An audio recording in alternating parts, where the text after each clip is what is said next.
Web TV do Espírito Nosso canal no YouTube, desde 2020. Doutrina e Arte Espírita. Inscreva-se. Preocupou-se com os pobres, trouxe paz aos aflitos, com sua mediunidade acalmou corações. Bem, meus amigos, boa noite a todos. Prazer novamente estar aqui com vocês. Muito obrigado pelo convite. É sempre um prazer realmente ter essa casa. Bem, dando continuidade, aos grandes nomes do Espiritismo, nós já falamos um pouco sobre Bezerra de Menezes, Eurípides de Barçanufo. Hoje nós trazemos o nome de um grande espírito que também esteve aqui em nosso planeta.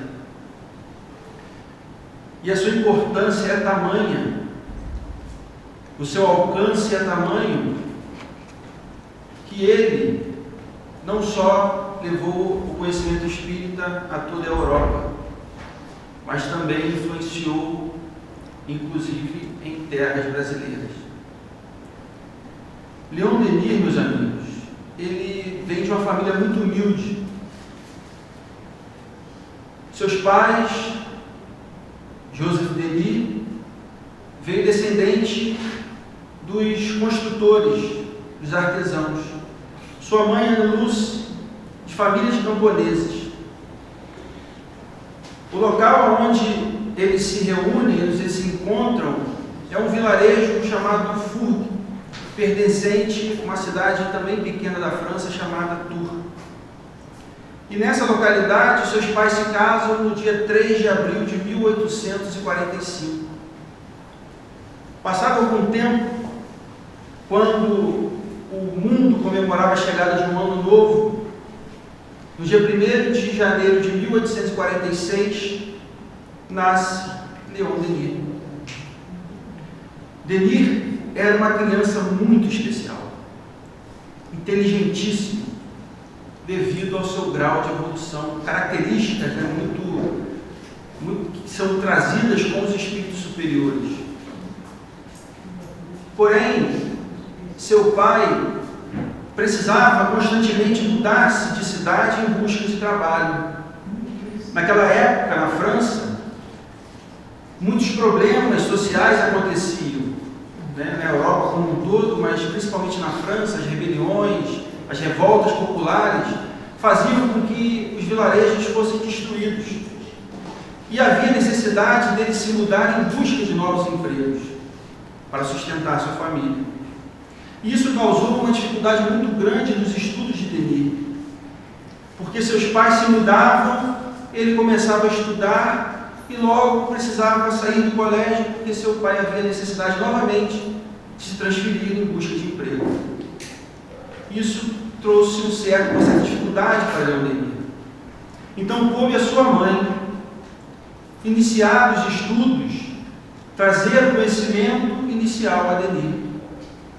Mas nós estamos falando, pessoal, de um espírito de luz, de um espírito muito evoluído. O desejo de conhecimento de Denis era imenso. A capacidade de absorver as informações era incrível. Em pouquíssimo tempo, Denis já era autossuficiente nos seus estudos. Começa então a estudar de forma autodidata por volta de 9 anos de idade. Seu pai, nesse percurso, trabalhando incessantemente em busca de recursos, em determinado momento resolve voltar para a cidade natal, devido à dificuldade de emprego. Retorna à cidade de Tours e imediatamente emprega-se em uma fábrica de moedas, que cunhava as moedas em cobre. Denis, precisando ajudar a família também, embarca nesse trabalho com o pai. E cabia a Denis uma função muito interessante, que era remover as arestas de cobre após a cunhagem das moedas. Mas nós estamos falando de uma criança de 9 anos. suas mãos muito delicadas sofriam demais. E não era muito difícil ver Denir voltando para casa com as mãos cortadas e ensanguentadas. Ele então continua, trabalhando de dia e estudando à noite. Só que naquela época, século XIX, início do século XIX, não existia luz elétrica. Então, a leitura que Denir fazia durante as madrugadas era sobre a luz de um fraco lampião. A chama era muito fraca, o que contribuiu para um problema de visão muito sério que ele carregaria para o resto da vida. Ele trabalhava, estudava, e vez por outra, quando tinha uma pequena folga, ele se dedicava ao que ele mais gostava, que era a leitura. Enquanto as outras crianças brincavam, corriam, nadavam, Denir dedicava-se a ler os livros.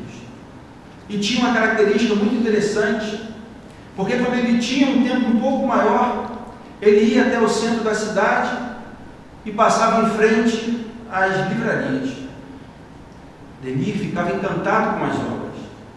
Colocava suas pequenas mãos nos vidros e, debruçado, olhava aquelas obras com títulos premiados, sonhando em um dia poder ler todas elas. Mas a vida necessitava de mais trabalho do que momentos de lazer. Ele continua os seus estudos, cresce e, por volta dos 17 anos, ele entra em uma fábrica de louças esmaltadas.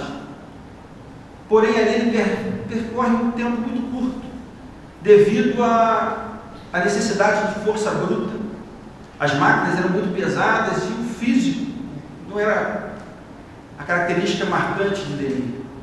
Então, rapidamente, ele sai desse trabalho e entra, por volta dos 18 anos, em uma fábrica de manufaturas em couro. Nesse local, sim, ele teria a oportunidade de mudar a sua vida e levar o espiritismo além das fronteiras da França. Denir entra no setor de contabilidade da fábrica. Ele era, novamente, inteligentíssimo, trabalhava com os números, com uma dedicação, uma organização impecável. Porém, diante de uma conversa com os amigos, uma reunião de trabalho, o proprietário da fábrica percebe que Denir tinha uma característica muito mais importante. Ele tinha um poder de oratória fora do comum. Rapidamente, ele é transferido para o setor de vendas da fábrica.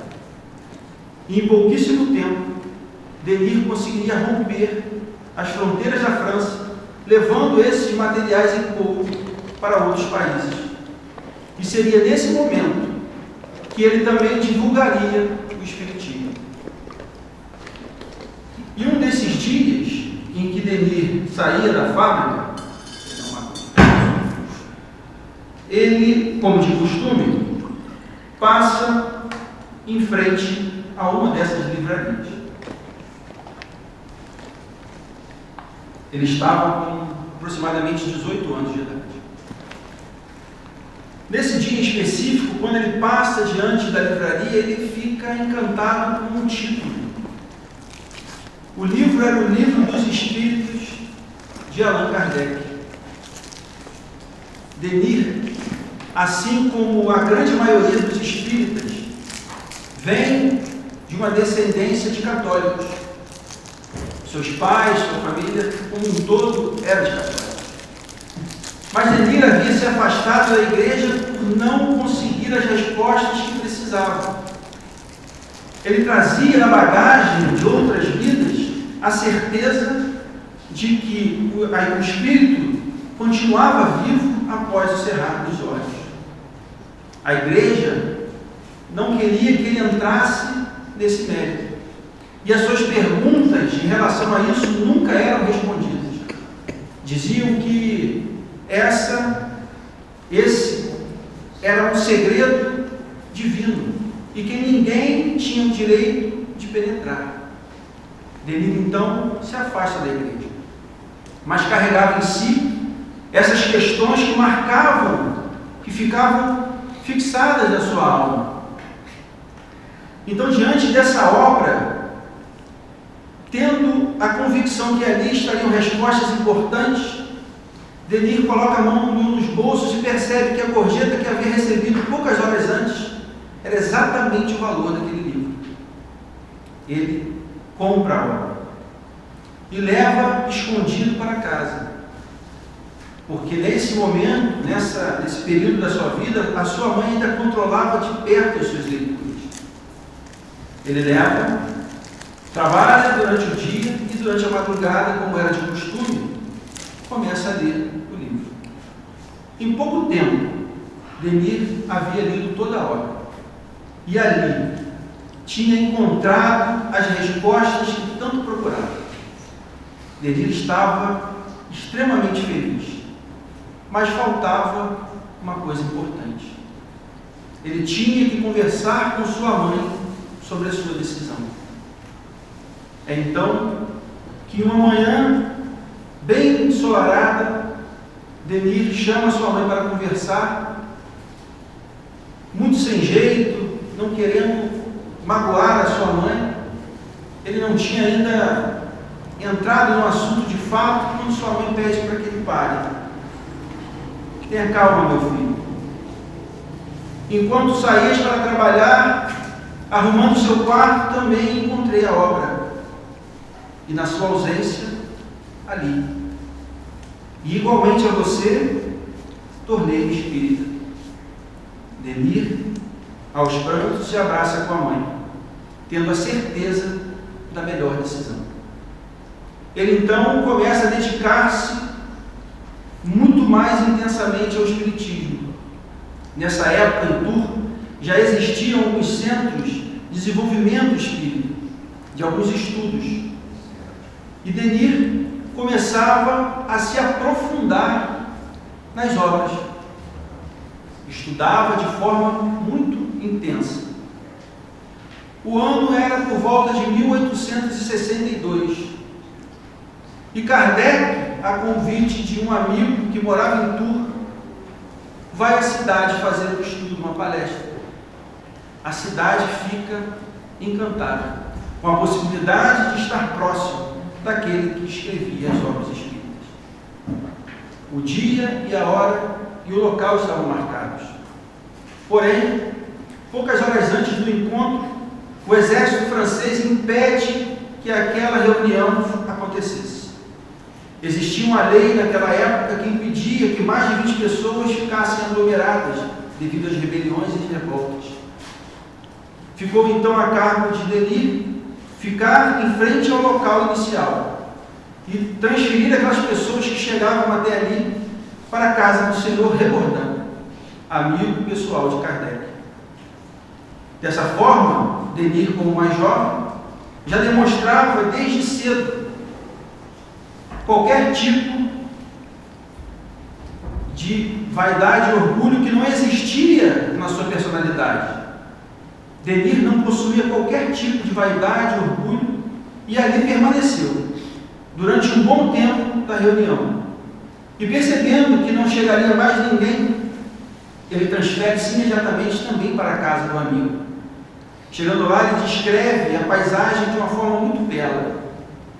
Ele dizia que cerca de 300 pessoas se aglomeravam no jardim da casa. A lua iluminava parcialmente o jardim. Kardec, embaixo de um alpendre, tinha seu rosto parcialmente iluminado por uma fraca chama de um lampião. A palestra era sobre a obsessão. Falava de forma suave, tranquila, e dizia a Denir que a cada pergunta que era feita, Kardec respondia de uma forma tão amorosa que as pessoas ficavam encantadas com ele. Denir ainda encontraria Kardec por mais 2 vezes, uma em um congresso internacional de espiritismo na França e a outra na própria casa de Kardec em Lyon. Denir saiu encantado dessa reunião, dessa palestra, e continuava seus estudos de forma muito intensa. Só que nesse período acontecia questionamentos muito importantes sobre o destino da doutrina. Caso Kardec falhasse na sua missão, ou desencarnasse no meio desse processo, quem seria capaz de substituir Kardec? Por muito tempo, quando as pessoas me perguntavam qual seria o meu próximo estudo, e eu falava Leon Denis, automaticamente as pessoas falavam: Leon Denis não era aquele que substituiria Kardec caso ele falhasse na missão?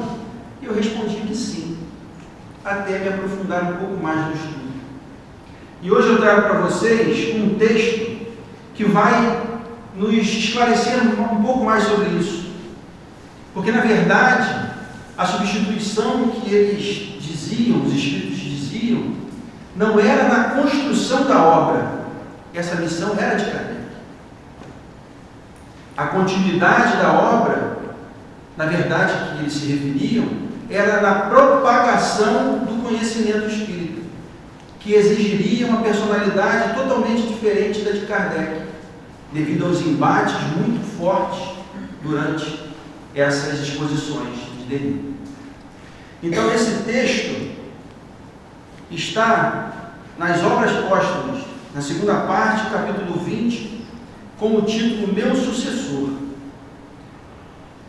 Kardec estava em comunicação com os espíritos superiores em sua casa, e ele fez essa pergunta aos espíritos: o que seria da doutrina caso ele não estivesse mais em condições de seguir em frente? Então ele diz assim: entre os adeptos, muito há que se preocupam com o que virá a ser do espiritismo depois de mim, e perguntam quem me substituirá quando eu partir, uma vez que não se vê aparecer ninguém de um modo notório para lhe tomar as rédeas. Respondo que não nudo a pretensão de ser dispensado, que Deus é extremamente sábio para não fazer que uma doutrina destinada a regenerar o mundo assente sobre a vida de um só homem. Que aos demais sempre me avisaram que a minha tarefa é de constituir a doutrina, e que para isso o tempo necessário me será concedido. Então a espiritualidade não tinha dúvida de que Kardec faria o que tinha sido programado, mas as pessoas não sabiam disso. A do meu sucessor, continua ele, será, pois, mais fácil, porquanto já achará o caminho traçado, bastando que o siga. Entretanto, se os espíritos julgassem oportuno dizer-me a respeito algo de mais positivo, eu muito grato lhes seria. E eles respondem: tudo isso é rigorosamente exato, eis o que nos permite dizer-te a mais. Tens razão em afirmar que não és indispensável. Só és ao ver os homens, porque era necessário que o trabalho de organização se concentrasse na mão de um só, para que houvesse unidade. Não és, porém, aos olhos de Deus. Fosse escolhido e por isso é que te veio só, mas não é, como aliás bem sabes, a única entidade capaz de desempenhar essa missão. Se o seu desempenho se interrompesse por uma causa qualquer, não faltaria a Deus outros que te substituíssem. Assim, aconteça o que acontecer, o Espiritismo não periclitará. Enquanto o trabalho de elaboração não estiver concluído, é, pois, necessário sejas o único em evidência. Era preciso que te considerasse indispensável, para que a obra que te sair das mãos tenha mais autoridade no presente e no futuro. Era preciso mesmo que temessem pela consequência da tua partida. Se aquele que te há de substituir fosse designado de antemão, a obra ainda não acabada poderia sofrer entraves, formar-se-iam contra ti oposições suscitadas pelo ciúme, discutir-lo-iam antes que ele desse provas de si. Os inimigos da doutrina procurariam barrar-lhe o caminho, resultando daí cismas e separações. Sua tarefa será assim facilitada, porque, como dizes, o caminho está todo traçado. Se ele daí afastasse, perder-se-ia a si próprio, como já se perderam os que não queriam atravessar-se na estrada. A referida tarefa, porém, será mais penosa no outro sentido, visto que ele terá que sustentar lutas mais rudes. Então ele começa aqui a mostrar o perfil de cada um. A ti, Kardec, incumbe o encargo da concepção, a ele o da execução, pelo que terá de ser homem de energia e de ação. Tu, Kardec, possui as qualidades que eram necessárias ao trabalho que tens que realizar, porém não possui as que serão necessárias ao teu sucessor. Então aqui ele deixa bem claro que quem substituirá Kardec teria personalidade, características diferentes de Kardec, e ele faria uma outra propagação dos ensinamentos de Kardec. Ele não construiria a obra, mas sim propagaria o seu conhecimento. Tu precisas da calma, da tranquilidade do escritor que amadurece as ideias no silêncio e na meditação. Ele precisará da força do capitão que comanda um navio segundo as regras da ciência. Então aqui a gente tem um pouco melhor definido essa questão, que eu também achava que ele substituiria dessa forma. Kardec não podendo, ele continuaria escrevendo as obras, mas não é essa a realidade. Que Kardec jamais teria qualquer dúvida que ele seguiria até o fim com a sua missão, com a sua obra. Então isso vai fazendo com que Denis fosse preparado ao longo do tempo. Durante esse período de aprendizado no centro, ele recebe algumas mensagens dizendo que daria um pouco mais de tempo, ele seria responsável por uma missão que mudaria o curso dos homens. Só que nesse período em que ele se dedica ao espiritismo, as pessoas, a sociedade os atacam de todas as formas, como era característica de todos aqueles que querem levar conhecimento da doutrina espírita. Pessoas ligadas a ele, principalmente os seus familiares, o atacam de forma incisiva, dizendo que ele havia cedido à doutrina diabólica, a doutrina dos loucos, inventando uma série de calúnias e difamações. Então ele se sente muito entristecido com aquilo. E ele questiona a si mesmo se seria capaz de realmente realizar essa missão. Ele não se sentia preparado para isso. E durante uma das reuniões ele recebe a mensagem de um de seus guardiões. E ela diz assim, a mensagem foi recebida no dia 31 de julho de 1873. Uma nova revelação lhe foi feita. Ele revê um dos episódios mais importantes de sua vida, das suas vidas anteriores. Descobre um segredo que deveria iluminar todo o seu destino. Encontra em Sorella Joana d'Arc, a companheira, a inspiradora, a amiga de sempre, a alta e virginal figura do amor e do sacrifício, a que jamais o esqueceu e jamais o abandonará. E ela diz assim na mensagem: coragem, amigo, agora que o destino se apresenta mais claro, agora que as horas de luta se aproximam, que provas mais fortes vão te assaltar, estarei ainda mais perto de ti, sustentando cada um de seus passos. Não esqueças, amigo, que o alvo já está aí, o alvo que é preciso atingir, o alvo que te abrirá as portas de um mundo melhor. A rota já estava traçada. Foste escolhido, disseram-lhe anteriormente, para cumprir uma missão útil aos homens. As vicissitudes te assaltarão, porém, segue sem temor. Vai sempre adiante, nós te ajudaremos. Então, esses mentores do nível, do grau de evolução de Joana d'Arc, todos conhecem a história, trouxe para ele uma energia de volta para que ele tivesse essa vitalidade renovada, para que ele seguisse em frente na sua missão. Por volta do ano de 1882, começa de fato o apostolado de Denis, aonde ele começa a fazer as viagens para a venda dos seus produtos e acabava coincidindo essas viagens com as palestras que ele fazia ao longo dessas viagens que ele realizava. Então, esses deslocamentos, e ele faz cerca de 300 palestras ao longo da sua vida. Só que esses números, eu sempre chamo a atenção para isso, hoje parecem muito modestos, mas nós estamos falando do século XIX, né, 18 para 19, início do século XIX. O transporte era sempre feito nos lombos de animais. Cada viagem de Denir demorava de 4 a 5 meses para se realizar. E nesse período ele passava por todas as intempéries imagináveis que a gente pode, né, imaginar. O deslocamento era muito perigoso, né, pelos assaltos, pelos ataques. A alimentação dele era sempre mais difícil. Então, nesses deslocamentos para fazer essas conferências, como eles chamavam, ele levava muito tempo. Então, nesse primeiro ponto onde ele faz essa sua conferência, ele fala sobre o espiritismo versus o materialismo e traz consigo questões muito importantes da doutrina.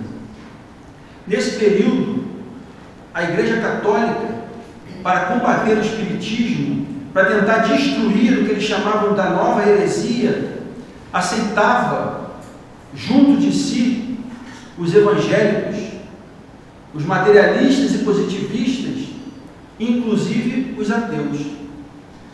Tudo isso para que a doutrina fosse dizimada ainda no seu início.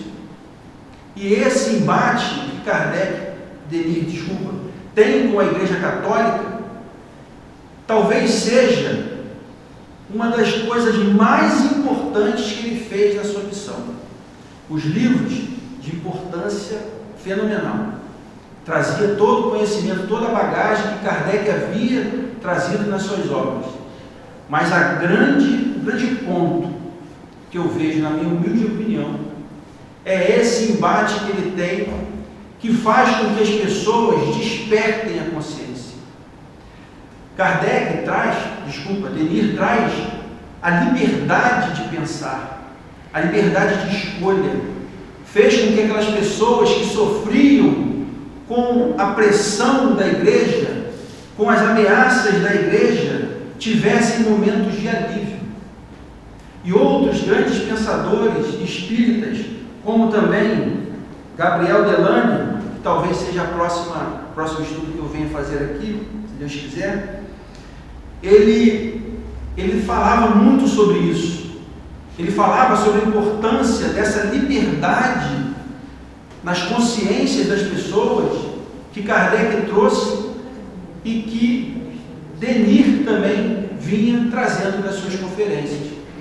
Então Denir debatia para mostrar que a igreja não era o único caminho, porque as ameaças que a igreja fazia para aqueles que a seguiam é que, se não seguissem o que a igreja dizia, que eles ficariam ardendo no fogo do inferno para sempre. E através do pânico, do medo, eles tinham o controle dessas pessoas. E Denir veio justamente para fazer essa libertação e permitir que nós estejamos aqui hoje através também da sua ação. Então, Delany escreveu também coisas muito interessantes sobre a ação de Denir. Ele diz assim: uma semelhante revolução intelectual não se realiza sem levantar tempestades. E era exatamente isso que estava acontecendo. Essa abertura do campo de visão das pessoas que ali estavam para escutar o que ele tinha para falar, trazia justamente essa revolução intelectual. E isso gera confrontos com a igreja, que batia de frente constantemente com Denir. O espiritismo tem sido combatido por inúmeros adversários, porque ele está em oposição com quase todas as opiniões reinantes, já que suas experiências demonstram a falsidade das teorias materialistas, a insuficiência dos sistemas espiritualistas, que não conhecem a verdadeira natureza da alma, e os erros dos ensinos religiosos relativos à origem do destino do princípio pensante. E ele continua: o túmulo perde o seu horror.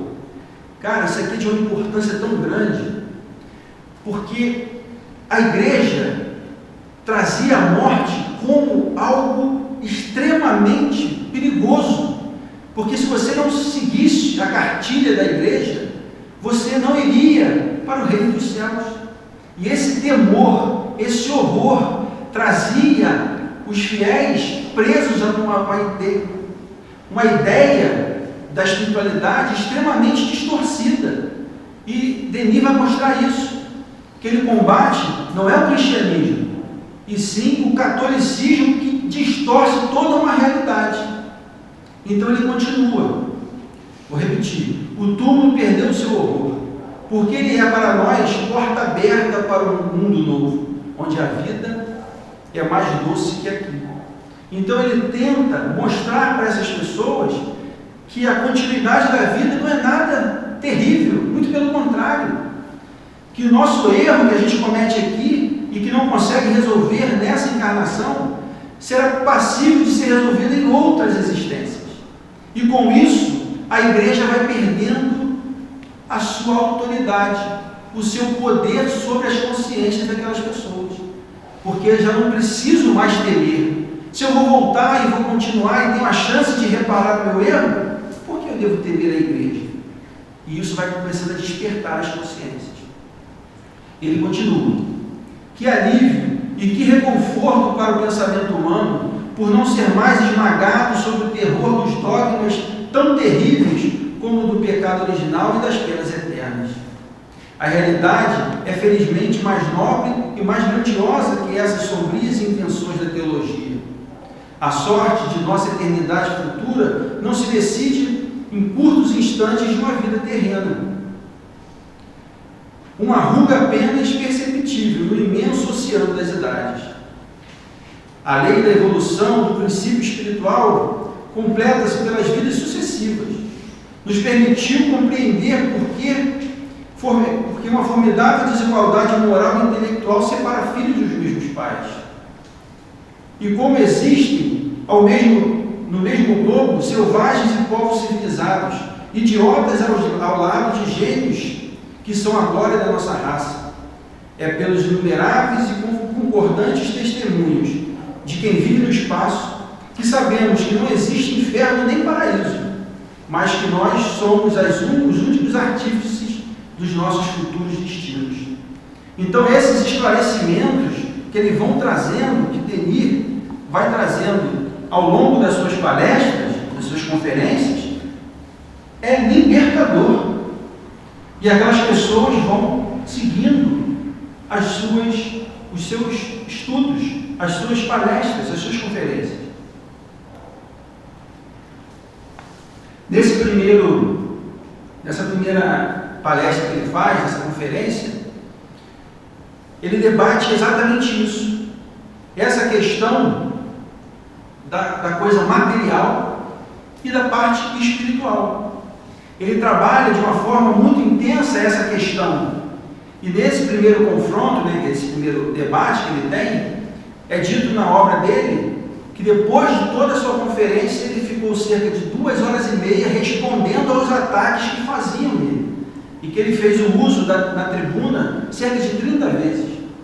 Então, olha só o desgaste físico e mental que esse ser sofria. E é dito também na obra que toda essa sua palestra, todas essas conferências, todos os livros que eles construíam, era extremamente sobre a influência da espiritualidade. A inspiração era uma das mediunidades que ele mais utilizou durante a sua vida. Então ele vai seguindo os seus estudos e esses embates com a igreja, esclarecendo para as pessoas o que de fato é a realidade. Então ele diz assim: cristianismo e espiritismo. Se o Cristo é a própria voz da humanidade em comunicação com o divino, como o espiritismo poderia desinteressar-se desses sublimes ensinamentos? Cristo não era o médium por excelência, o mediador supremo? Porém, falar de cristianismo sem abordar os pontos referentes aos dogmas da igreja era coisa impossível.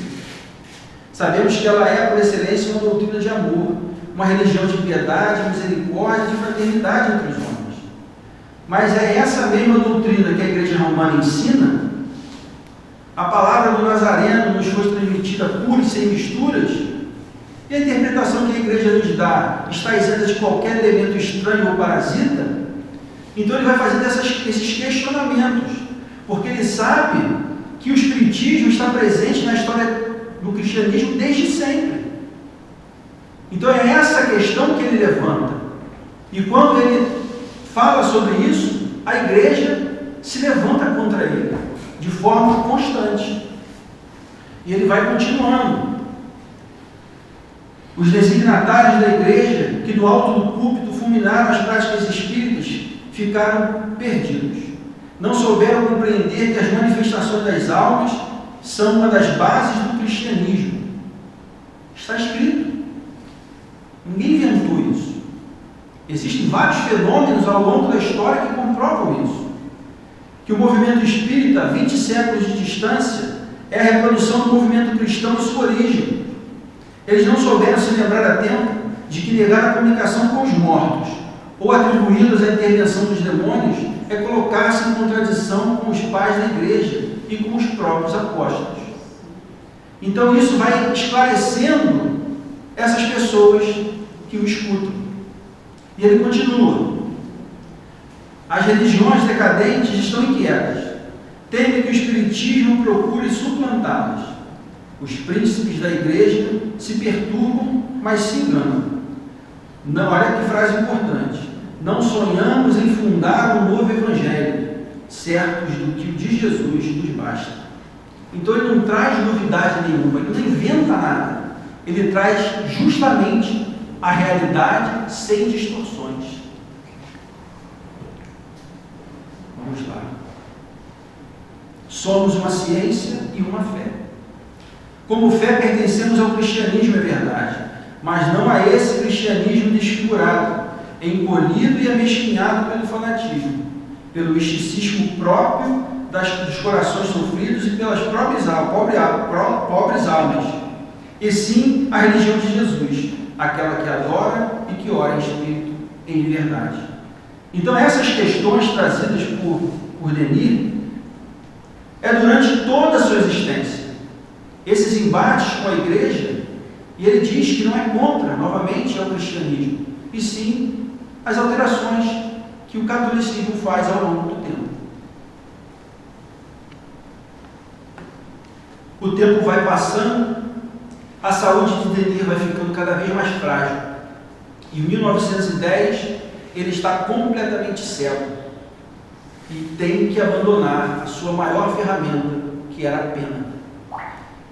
E agora passa a contar com a ajuda de poucos colaboradores para fazer a escrita das suas obras. Denis sempre contou com a inspiração desde o seu primeiro livro. E dessa forma continuava as suas obras. Ele ditava aquilo que recebia de informação, as pessoas que estavam ao seu lado redigiam.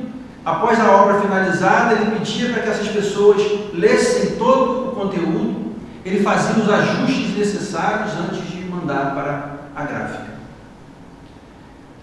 Nesse período em que ele não podia mais palestrar, pela sua deficiência, ele ainda foi presidente de honra em congressos muito importantes na Europa. Inclusive, representava o Brasil em muitos deles. Denis tem uma influência no espiritismo e na nossa nação muito grande.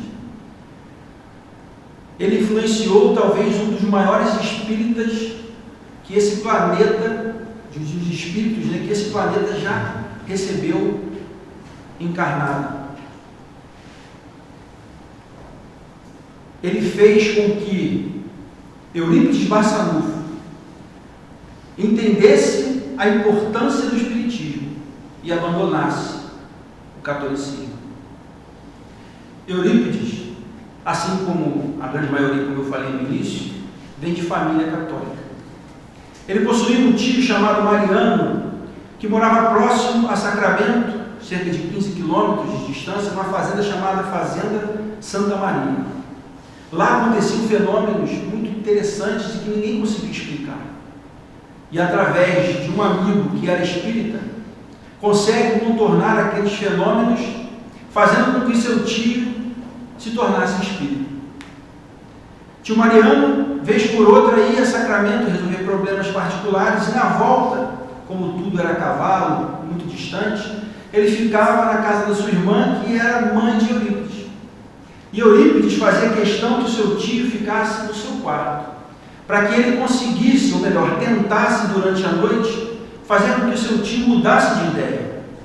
Porque era a doutrina que as pessoas ficavam apavoradas só de ouvir o nome, Espiritismo. Porém, Eurípides já vinha também com umas certas questões que a igreja também não respondia, assim como Denir passou. Então, no seu coração já vinha essa mágoa com o catolicismo, porque ele não conseguia certas respostas que ele sabia que eram importantes. Ele começava a conversar com seu tio, mas seu tio ele era analfabeto, ele não tinha muita escolaridade. Eurípides era um gênio, envolvia seu tio nos argumentos de uma forma brilhante, e seu tio, um pouco acanhado, preferia ficar calado, porque não tinha como debater com Eurípides. Porém, em uma dessas noites em que ele foi para a casa da sua irmã, Eurípides, querendo puxar o assunto à noite, meio que de forma a brincar com seu tio, pergunta: e aí, meu tio? Conversando muito com os espíritos, de forma jocosa, ali, querendo fazer seu tio ficar um pouco constrangido. E seu tio começa a falar sobre o espiritismo, de uma forma que ele nunca pensou que pudesse ser feito. É que naquela noite, o seu tio estava sob influência de espíritos superiores e despertou em seu sobrinho o desejo de entender mais sobre o espiritismo. Após esse debate com seu sobrinho, ele retira do bolso do casaco uma das obras de Leon Denis chamada Depois da Morte, e entrega às mãos de Eurípides, que, encantado com o que havia escutado poucos minutos antes, recosta em sua cama, aumenta a chama do lampião e durante a madrugada toda lê a obra. No dia seguinte ele exclama: meu tio, essa obra é um monumento, sem alegorias, mistérios ou segredos. É o verdadeiro Consolador prometido. Na manhã seguinte ele vai para o alto de uma pequena colina no fundo da casa dos seus pais, reler o livro novamente. Resumindo a história, ele vai até a igreja e entrega todas as suas funções. Eurípides era fundador e professor do Colégio Liceu Sacramentano, uma escola católica. E a certeza dele do espiritismo era tão grande que ele institui na escola católica o ensino do espiritismo. A sociedade vem abaixo. Ninguém aceita que ele fizesse isso. Ele então sai do colégio e, de forma assim, talvez de um dos momentos mais emocionantes, eu falei que não estava programado choro, então eu não vou entrar muito nessa passagem, porque é muito bela a psicografia que ele recebe de Maria, dizendo para que ele tire da tabuleta o nome Colégio Liceu Sacramentano e coloque o nome Colégio Allan Kardec. E ele funda o primeiro colégio espírita do Brasil. Isso demonstra que a influência de Denis foi em todo o planeta. O espiritismo, nós devemos a ele, homens como Denis, Eurípides, Bezerra, Chico e tantos outros importantes, o momento que nós estamos aqui hoje, a liberdade que nós temos de estar aqui hoje, entendendo melhor, questionando aquilo que não entendemos, tirando as dúvidas, não aceitando tudo aquilo que é dito. O Espiritismo é isso, é questionar para melhor compreender e espalhar o conhecimento que a gente tem ao nosso redor. Chegamos ao ano de 1927, quando Leon Denis já encontra-se muito debilitado. No dia 3 de abril desse ano, ele contrai uma pneumonia muito forte. Já não enxergava, mal conseguia respirar, se alimentava com muita dificuldade. Passado alguns dias, no dia 12 de abril desse mesmo ano de 1927, às 9 horas da noite, é relatado que ele está sentado na sua poltrona preferida, onde ele olhava o horizonte, a paisagem.